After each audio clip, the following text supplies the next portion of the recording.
اللہم صلی علی سیدنا محمد نحمده ونصلی علی رسوله الکریم اما بعد بسم اللہ الرحمن الرحیم قال النبی صلی اللہ تعالی علیہ وسلم من احب سنتی فقد احبنی ومن احبنی کان معی فی الجنہ علیہ الصلاۃ والسلام۔ نبی کریم صلی اللہ علیہ وسلم سے ہر مسلمان کو محبت ہونا ضروری ہے، اور محبت ایمان کے لیے شرط ہے۔ اور کس شخص کو آپ صلی اللہ علیہ وسلم سے سچی محبت نہیں ہے تو اس کا ایمان بھی کامل نہیں ہے۔ اب سوال یہ ہے کہ نبی کریم صلی اللہ علیہ وسلم کی محبت دل میں کیسے پیدا کی جائے، اور دنیا میں ایک انسان دوسرے انسان سے جو محبت کرتا ہے وہ کن وجوہ کی بنا پر کرتا ہے، اس کے اسباب کیا ہوتے ہیں۔ دنیا میں محبت کرنے کے بہت سے اسباب ہیں۔ نمبر 1، حسن و جمال۔ بہت سے لوگ کسی شخص سے محبت حسن و جمال کی وجہ سے کرتے ہیں، یہ ایک عام سی بات ہے۔ جیسے زلیخا یوسف علیہ السلام سے محبت کرتی تھی ان کے حسن و جمال کی وجہ سے۔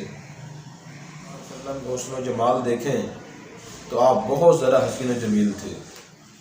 حضرت حسان بن ثابت رضی اللہ عنہ صحابی ہیں، انہوں نے فرمایا وَأَحْسَنُ مِنْكَ لَمْ تَرَ قَطُّ عَيْنِي وَأَجْمَلُ مِنْكَ لَمْ تَلِدْ النِّسَاءُ خُلِقْتَ مُبَرَّأً مِنْ كُلِّ عَيْبٍ كَأَنَّكَ قَدْ خُلِقْتَ كَمَا تَشَاءُ، کہ آپ سے زیادہ حسین کسی آنکھ نے دیکھا نہیں، اور آپ سے زیادہ جمیل یعنی خوبصورت کسی ماں نے جنا نہیں۔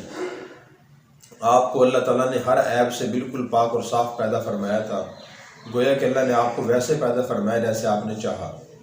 ایک صحابی کا تجزیہ یہ ہے۔ حضرت ابو ہریرہ رضی اللہ عنہ فرماتے ہیں کہ آپ صلی اللہ علیہ وسلم کے بارے میں کالقمری لیلۃ البدری لم ار قبلہ ولا بعدہ مثلہ، کہ آپ صلی اللہ علیہ وسلم 14ویں رات کے چاند کی طرح خوبصورت تھے۔ نہ تو میں نے آپ سے پہلے آپ جیسا کوئی دیکھا ہے، نہ آپ کے بعد آپ جیسا کوئی حسین و خوبصورت دیکھا ہے۔ ام معبد رضی اللہ عنہ اور اسی طرح ہند بن حالہ کا جو بیان ہے، ان کا تجزیہ ہے، کتب احادیث سے موجود ہے۔ جس نے بھی آپ کو دیکھا اس نے یہی گواہی دی کہ ہم نے آپ سے زیادہ حسین و خوبصورت کوئی نہیں دیکھا۔ شمائل ترمذی میں وہ حدیث موجود ہے، ہر مسلمان کو ان کا مطالعہ کرنا چاہیے۔ صحابہ کرام نے آپ صلی اللہ علیہ وسلم کے ایک ایک عضو کا حسن بیان فرمایا ہے کہ آپ کا ہر عضو حسین تھا۔ بعض لوگوں کا صرف چہرہ حسین ہوتا ہے، ناک بڑی اچھی ہوتی ہے یا آنکھیں بڑی اچھی ہوتی ہیں۔ آپ صلی اللہ علیہ وسلم کے سارے اعضاء بڑے حسین تھے، اور ایسے حسین و جمیل تھے کسی اور کا جسم ایسا حسین و جمیل نہیں تھا۔ آپ کے پسینے سے خوشبو آتی تھی، یہ آپ کا حسن تھا۔ اس لیے ایک تو حسن آپ میں بہت زیادہ تھا، اس طرح سے محبت کرنی چاہیے۔ محبت کا دوسرا سبب کمالات ہوتے ہیں۔ ایک شخص کس سے محبت کمالات کی وجہ سے کرتا ہے۔ مثلا ایک استاد سے شاگرد محبت اس لیے کرتا ہے کہ اس کا استاد بڑا باکمال ہوتا ہے۔ آدمی کسی سائنسدان سے محبت کرتا ہے کہ بہت باکمال سائنسدان ہے، یہ کسی پہلوان جس سے محبت کرتا ہے وہ بہت بڑا اور بڑا طاقتور پہلوان ہے۔ کسی بھی باکمال شخصیت سے محبت سے کمالات کی وجہ سے کی جاتی ہے۔ تو آپ صلی اللہ علیہ وسلم بڑے باکمال بھی تھے، اتنے بڑے باکمال تھے کہ شاعر نے کہا کہ اتر کر ہرا سے سوئے قوم آیا، وہ ایک نسخہ کیمیا ساتھ لایا، وہ بجلی کڑکا تھا یا صوت ہادی، عرب کی زمین اس نے ساری ہلا دی۔ آپ نے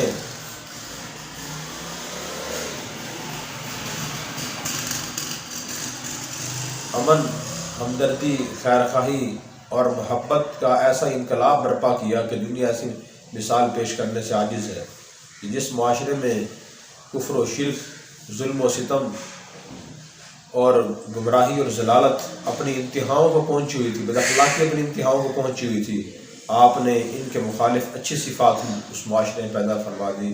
یہ کتنا بڑا آپ کا انقلاب تھا۔ کمالات بھی تھے، اللہ نے آپ کو معجزات عطا فرمائے۔ چاند کی طرف آپ نے انگلی سے اشارہ فرمایا، 2 ٹکڑے ہو گیا۔ آپ نے برتن، پانی کے برتن میں ہاتھ مار کر رکھا، چشمے اس سے پھوٹنے لگے۔ ایک صحابی کی آنکھ خراب ہوئی، آپ نے اس پر ہاتھ مبارک پھیرا، ان کی آنکھ درست ہو گئی۔ ایک صحابی کی ہڈی ٹوٹ گئی، آپ نے ملا کر دونوں ہڈیوں کو جوڑ دیا اور ہاتھ پھیرا، اس کی ٹانگ جڑ گئی۔ تو آپ کے اتنے معجزات ہیں جن کو ہم شمار بھی نہیں کر سکتے۔ محدثین نے ان کی اقسام علیحدہ بیان کی ہے کہ کھانے سے متعلق معجزات، پینے سے متعلق معجزات اور شفا سے متعلق معجزات، جانوروں سے متعلق معجزات، انسانوں سے متعلق معجزات، اتنے آپ کے معجزات ان کو ہم شمار نہیں کر سکتے، اتنے بڑے آپ باکمال تھے۔ اور محبت کی تیسری وجہ احسان ہوتا ہے۔ ایک آدمی دوسرے سے محبت اس لیے کرتا ہے کہ دوسرا آدمی اس پر احسان کرتا ہے، اس سے خیر خواہی کرتا ہے، ہمدردی کرتا ہے، اس کے دکھ درد میں شریک ہوتا ہے، اس کے پریشان ہونے سے وہ پریشان ہو جاتا ہے، اس کی خوشی سے وہ خوش ہوتا ہے۔ چنانچہ انسان ماں باپ سے محبت اسی وجہ سے کرتا ہے کہ ماں باپ کے اولاد پر بے لوث احسانات ہوتے ہیں۔ تو نبی کریم صلی اللہ علیہ وسلم کے اپنی امت پر بے لوث اور بہت زیادہ احسانات ہیں۔ قرآن کریم میں خود اللہ تعالیٰ نے اس کی شہادت دی ہے، فرمایا لقد جاءکم رسول من انفسکم عزیز علیہ ما عنتم حریص علیکم بالمؤمنین رؤوف الرحیم۔ آیت کا خلاصہ یہ ہے کہ تمہارے پاس ایک رسول آئے ہیں جنہیں تمہاری تکلیف بہت ہی ناگوار ہوتی ہے۔ جس کام سے صحابہ کرام امت مسلمہ پریشان ہوتی تھی تو آپ صلی اللہ علیہ وسلم بہت زیادہ پریشان ہو جاتے تھے۔ ایک اور آیت میں اللہ تعالیٰ نے فرمایا لعلک باخع نفسک الا یکونوا مؤمنین، شاید کہ آپ خود کو ختم کر دیں گے، اپنی زندگی ختم کر دیں گے گھل گھل کر اور پریشان ہو کر، اس وجہ سے کہ لوگ ایمان نہیں لے کر آتے، جو لوگ مسلمان نہیں ہوتے تھے تو آپ ان کی وجہ سے اتنے زیادہ پریشان ہوتے تھے، آپ کو نیند نہیں آتی تھی۔ اور ایک اور آیت میں اللہ نے فرمایا فلا تذهب نفسک علیہم حسرات، ان پر حسرت اور افسوس کرتے ہوئے آپ خود کو ختم نہ کیجیے، آپ تو خود کو غم میں گھٹ گھٹ کر خود کو ختم کر دیں گے، اتنی آپ کو پریشانی ہوتی تھی۔ آپ کے امت پر احسانات ہیں، اللہ کی معرفت، اللہ کے احکام اور اپنے رب کی پہچان انسانیت کو آپ نے کرائی ہے۔ قرآن کریم اللہ تعالیٰ سے لے کر آپ نے امت کو دیا ہے، حرام و حلال، جائز ناجائز کی تمیز آپ نے بتائی ہے، ہر کام کا صحیح راستہ آپ نے بتایا ہے۔ اگر آپ صلی اللہ علیہ وسلم تشریف نہ لاتے تو لوگوں کو یہ چیزیں پتہ نہ چلتی، تو یہ آپ کا بہت بڑا احسان ہے۔ اور آپ کی امت سے محبت تھی، آپ نے اپنی قربانی فرمائی، ساتھ امت کی قربانی بھی فرمائی تاکہ امت کو بھی ثواب میں شریک کروں۔ اسی طرح ایک حدیث پاک میں آتا ہے کہ آپ نے فرمایا کہ ہر نبی کو اللہ تبارک و تعالیٰ نے یہ اختیار دیا تھا کہ ایک دعا آپ کی لازمی قبول کی جائے گی، تو آپ جو جس کام کے بارے میں چاہیں وہ دعا کر لیں۔ تو آپ صلی اللہ علیہ وسلم نے فرمایا میں نے قیامت کے دن کے لیے اپنی امت کی شفاعت کے لیے وہ دعا رکھی ہوئی ہے، یعنی قیامت کے دن آپ اپنے امتیوں کی شفاعت کے لیے دعا فرمائیں کہ اللہ میری امت کی مغفرت فرما دیں۔ آپ دیکھیں آپ نے یہ نہیں فرمایا کہ میں نے اپنے گھر والوں کے لیے اپنی ذات کے لیے کوئی دعا رکھی ہوئی ہے، بلکہ آپ نے پوری امت کے لیے فرمایا کہ ان کی شفاعت کے لیے میں نے وہ دعا رکھی ہوئی ہے، میں شفاعت کروں گا تاکہ میری مغفرت ہو، امت کی مغفرت ہو جائے۔ اسی طرح آپ صلی اللہ علیہ وسلم نے یہ بھی ارشاد فرمایا واللہ ما رضا ولو کان واحد من امتی فی النار او کما قال علیہ السلام، کہ میں اس وقت تک خوش نہیں ہو سکوں گا جب تک میرا ایک امتی بھی جہنم میں ہوگا۔ جب سارے امتی جہنم سے باہر آ جائیں گے پھر میں اللہ تعالیٰ سے اور پھر میں اللہ تعالیٰ میں خوش ہوں گا، اللہ کا شکر ادا کروں گا۔ تو دیکھیں آپ صلی اللہ علیہ وسلم امت کی پریشانیوں سے پریشان ہوتے تھے، تو یہ بھی آپ کا امت پر احسان ہے، آپ نے امت کا اتنا خیال فرمایا۔ اس کا تقاضا بھی یہ ہے کہ آپ صلی اللہ علیہ وسلم سے بے انتہا محبت کی جائے۔ چوتھا سبب محبت کرنے کا اخلاق ہوتا ہے کہ انسان کسی اخلاق سے متاثر ہو کر اس سے محبت کرتے ہیں کہ فلاں آدمی کے اخلاق بہت اچھے ہیں، تو نبی کریم صلی اللہ علیہ وسلم کے اخلاق سب سے زیادہ اچھے تھے۔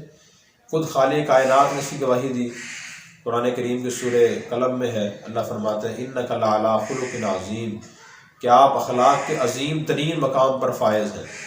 اور حضرت عائشہ رضی اللہ عنہا سے کسی نے پوچھا کہ نبی کریم صلی اللہ علیہ وسلم کے اخلاق کیسے تھے، تو انہوں نے فرمایا کان خلق القرآن، آپ کے اخلاق قرآن کے مطابق تھے، جتنے اخلاق قرآن میں لکھے ہوئے ہیں آپ چلتی پھرتی ان کی تصویر تھے، سارے اخلاق آپ کے اندر تھے۔ پھر صحابہ کرام نے ایک خلق آپ کا بیان فرمایا اور انہوں نے فرمایا کہ آپ صلی اللہ علیہ وسلم میں اتنی شرم و حیا تھی کہ آپ کس سے آنکھ ملا کر بات نہیں فرمایا کرتے تھے، جھکی ہوئی آنکھ کے ساتھ آپ بات فرمایا کرتے تھے۔ حضرت انس رضی اللہ عنہ فرماتا ہے خدمت النبی صلی اللہ علیہ وسلم 10 سنین ما قال علی قطو ما قال علی عفن قطو، کہ میں نے 10 سال آپ کی خدمت کی ہے، آپ نے کبھی بھی مجھے یہ نہیں فرمایا کہ تم نے یہ کام کیوں کیا، اور نہ کسی کام کے بارے میں یہ فرمایا لما فعلت کذا کہ تم نے یہ کام کیوں کیا۔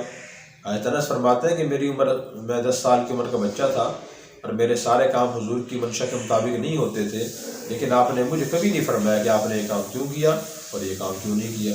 اس سے آپ کے صبر کا، علم اور برداشت کا پتہ چلتا ہے کہ کتنا آپ میں برداشت تھی۔ آج کل تو اولاد سے ماں باپ تنگ آ جاتے ہیں کہ بچوں نے بہت پریشان کیا ہوا ہے، انہیں اسکول میں مدرسے میں بھیج دیے جائے، ہمیں تو انہوں نے بہت پریشان کیا ہوا ہے۔ ماں باپ بھی اولاد کو مار دیتے ہیں، ڈانٹتے ہیں، لیکن آپ نے کبھی بھی حضرت انس کو یہ نہیں فرمایا کہ تم نے یہ کام کیوں کیا اور یہ کام کیوں نہ کیا۔ اسی طرح صحابہ کرام فرماتے ہیں کہ آپ اتنے اچھے اخلاق والے تھے، کبھی آپ اونچی آواز سے بات نہیں فرماتے تھے۔ حضرت عائشہ فرماتے ہیں کہ کبھی بھی آپ صلی اللہ علیہ وسلم نے کسی سے اپنی ذات کے لیے انتقام نہیں لیا، حالانکہ لوگوں نے آپ کو بڑی تکالیف پہنچائی۔ طائف کا واقعہ آپ دیکھیں گے، اس میں طائف کے لوگوں نے اتنے پتھر مارے کہ آپ کے جسم مبارک سے خون نکلا اور وہ بہہ گیا۔ اور غزوہ احد میں دیکھیں کہ کفار نے آپ کو زخمی کیا، دانت مبارک شہید ہو گئے، سر مبارک زخمی ہو گیا، آپ بے ہوش ہو گئے۔ اس وقت بھی آپ نے یہ فرمایا کہ اللہم اہد قومی فانہم لا یعلمون، اے اللہ میری قوم کو ہدایت عطا فرما، یہ مجھے جانتے نہیں میں کون ہوں۔ تو آپ کے اخلاق بھی بے مثال تھے، اور کسی کے اخلاق آپ جیسے نہیں تھے، اتنے اعلیٰ اخلاق کے آپ مالک تھے۔ ان اچھے اخلاق کا تقاضا بھی یہ ہے کہ ہم آپ صلی اللہ علیہ وسلم سے سچی محبت کریں۔ تو آپ سے محبت کرنے کا طریقہ یہ ہے کہ ہم 4 چیزوں کو دیکھیں اور آپ صلی اللہ علیہ وسلم کی ان 4 چیزوں کو پڑھیں اور سنیں، آپ کے احسانات کو بھی پڑھیں، آپ کے حسن و جمال کو بھی پڑھیں، اور آپ کے اخلاق کو بھی پڑھیں، اور آپ کے جو امت پر احسانات تھے ان کو بھی پڑھیں، آپ کے کمالات اور معجزات کو بھی پڑھیں، اور جن لوگوں نے آپ صلی اللہ علیہ وسلم سے سچی محبت کی ہے ان کے حالات و واقعات کو بھی پڑھیں، اور ان کا ہم گھروں میں تذکرہ کریں۔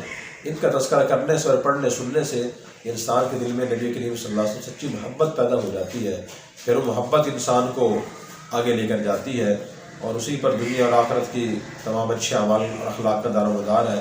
اللہ ہمیں نبی سے سچی محبت نصیب فرمائے۔ Subscribe now and press the bell icon. Never miss an update.